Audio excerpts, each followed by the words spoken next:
Assalamualaikum. Waalaikumsalam.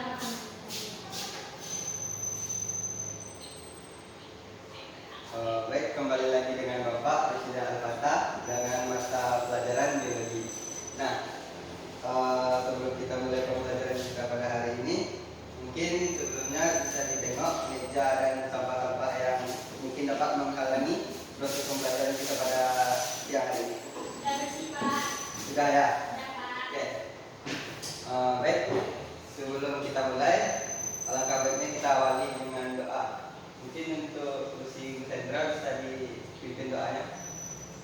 Baiklah, untuk memulai pelajaran pada pagi hari ini, sebaiknya kita berdoa menurut agama masing-masing. Berdoa mulai. Berdoa bisa. Amin.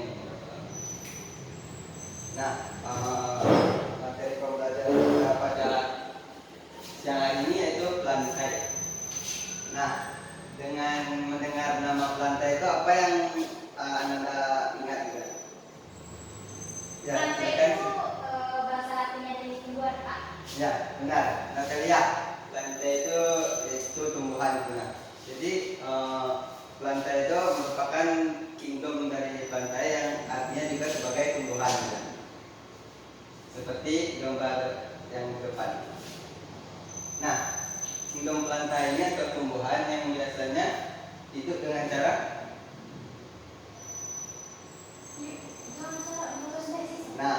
fotosintesis atau merubah zat anorganik menjadi zat organik ya. Kingdom pelantai atau tumbuhan bisa disebut juga dengan tumbuhan memiliki klorofil. Maka dari itu tumbuhan ini berwarna hijau karena klorofil biasanya berwarna hijau. Nah, fungsi klorofil itu sendiri seperti yang disampaikan oleh Ananda Silvira, yang klorofil ini berfungsi sebagai fotosintesis atau sebagai proses tumbuhan untuk memasak makanannya sendiri atau autotrof.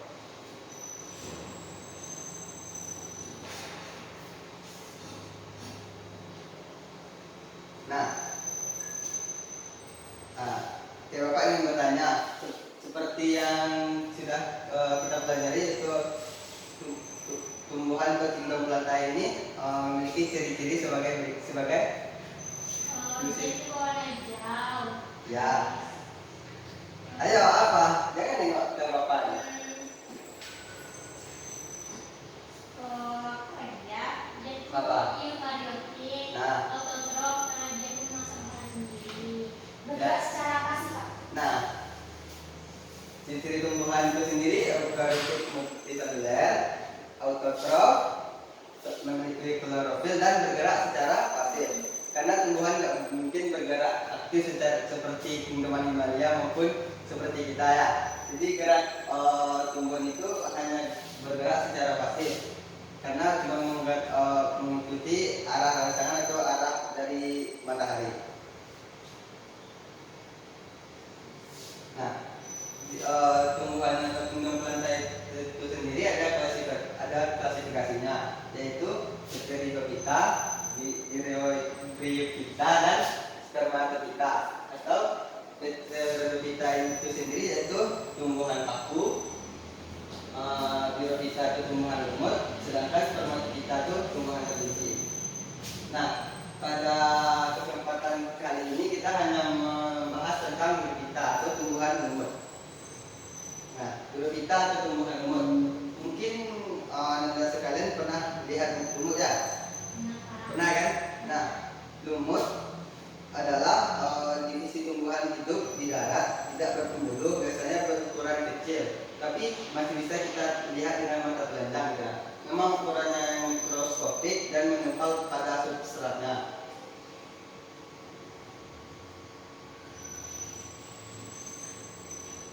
Nah, ciri-ciri Bryophyta.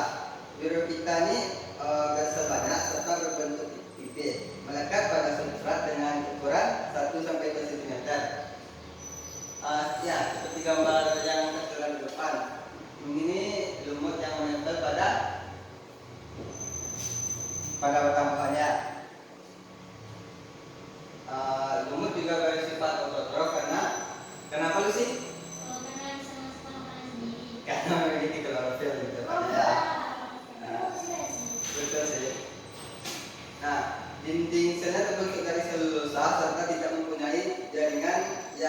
diperkuat oleh lignin seperti jaringan pada hewan tumbuhan tinggi lainnya. Pada semua tumbuhan lembut juga memiliki kesamaan bentuk susunan gamet atau gamet keminiumnya. Sudah memiliki rizoid, tapi sudah memiliki rizoid serta daun, tapi belum memiliki akar, batang, dan daun sejati. Nah, seperti yang gambar yang Anda lihat ini, kira-kira rizoid tumbuhan lembut ini seperti apa? Kayak akar menjalar. Apa? Kayak akar menjalar fungsinya. Lucy? Ya, seperti yang disampaikan Anda Sutera tadi ya. Akar kalau dia lebih dari rizoid, jadi fungsinya itu sama seperti akar pada tumbuhan. Jadi rizoid pada Birophyta atau tumbuhan lembut ini seperti akar-akar serabut kecil gitu nah, yang menempel pada substratnya. Dia berfungsi untuk menempel pada substratnya atau tempatnya hidup dan berfungsi sebagai pengangkut makanan juga. Nah, ini struktur dari Birophyta atau tumbuhan tadi. Yang ini sporangium, yang ini seta atau tangkai spora, yang ini sporofit yang bertugas menghasilkan spora nantinya dalam pertumbuhan Birophyta ini.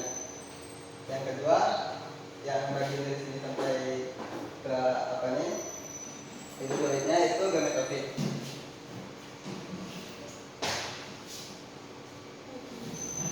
Nah, klasifikasi Birophyta itu ada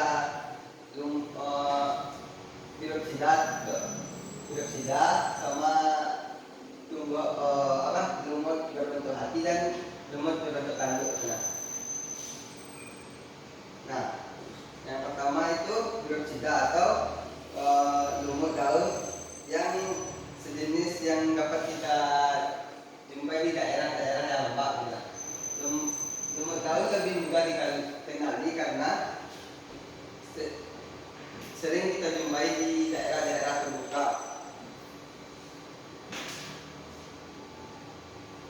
Nah, yang selanjutnya itu Hepatophyta atau lumut hati. Lumut hati mempunyai bentuk tubuh seperti hati. Bisa ditengok kan? Memang sedikit, kalau digambarkan memang sedikit mirip hati. Lumut hati memiliki tubuh dengan struktur akar, batang, dan daun, sehingga sering dianggap sebagai kelompok peralihan dari tumbuhan Psilocybita ke Cormophyta. Habitat lumut hati ialah pada tanah mineral yang lembab di lereng gunung ataupun di bukit. Lumut ini juga dapat tumbuh pada dasar hutan yang lebat. Nah, biasanya itu lumut tanduk mempunyai bentuk sporofit yang panjang dan beruncing yang dapat tumbuh setinggi 5 cm. Sporofit lumut tanduk hanya terdiri dari sporanium dan tidak memiliki seta.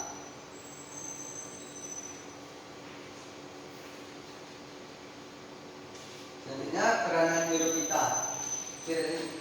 Ada Anda yang sudah tahu apa itu salah satu peranan dari Birophyta atau lumut? Nah, ini ya peranannya itu dapat menahan erosi tanah. Jadi dengan pengikisan tanah juga bisa dicegah dengan kehadiran lumut. Sifat penyerap air dengan baik yang dimiliki lumut membantu tanah terjaga kepadatannya dan tidak mudah mengalami erosi. Yang kedua, mengurangi bahaya banjir. Lumut juga berperan dalam mencegah bencana banjir karena air hujan yang turun diserap langsung oleh tumbuhan lumut. Yang ketiga itu meningkatkan sumber air. Manfaat tumbuhan lumut juga dirasakan saat musim kemarau datang. Musim yang berpotensi mendatangkan kekeringan ini seperti musim kemarau memberikan ancaman minimnya ketersediaan air bagi manusia. Nah, lumut ini membantu mengatasinya karena lumut mempercepat proses penyerapan air saat kemarau sehingga mampu menjaga ketersediaan air di tanah atau di sumur yang lembab. Baik, karena materi kita sudah selesai, karena waktu juga membatasi kita. Jadi untuk Anda semua, apakah masih ada yang kurang paham tentang materi kita pada siang hari ini? Ya, kepada Sofira, silakan. Mas Pak, berarti di tumbuhan lumut tuh Udah. Ya. Ya, karena apa itu biota atau tumbuhan ini adalah tumbuhan tingkat rendah atau tidak memiliki batang daun sejati gitu. Nah, jadi tumbuhan biota ini hanya memiliki rizoid atau seperti talus gitu. Nah, rizoid yang berbentuk talus. Jadi biota termasuk ke dalam tumbuhan tingkat rendah yang tidak mempunyai batang daun sejati. Jadi tidak memiliki apa ya, kolentin dan sklerotin yang kita tanyakan tadi yang hanya dimiliki oleh tumbuhan tingkat tinggi saja.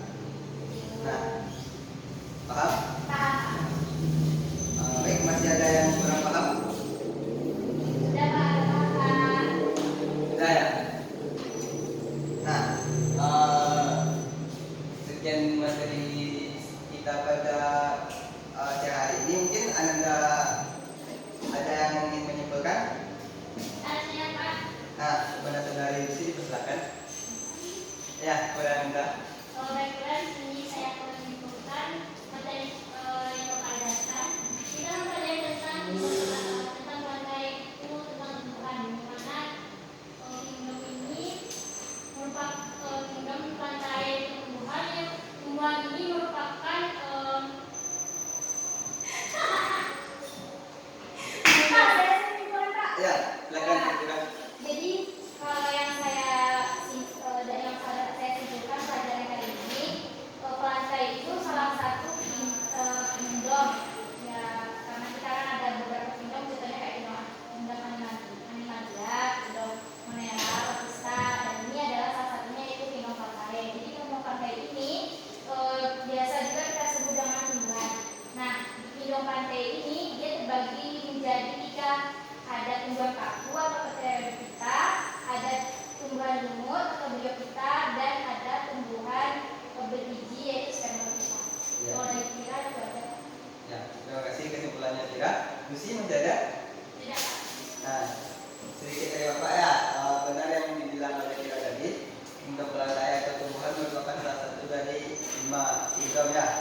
Nah, selain dari kingdom Animalia dan yang kita bahas pada siang ini itu kingdom Plantae. Nah, kingdom Plantae ini adalah tumbuhan yang memiliki klorofil yang berfungsi sebagai fotosintesis. Hijau dari tumbuhan itu ya itu tadi berasal dari klorofil pada tumbuhan yang berfungsi sebagai fotosintesis. Fotosintesis ini berfungsi sebagai membuat makanan pada tumbuhan.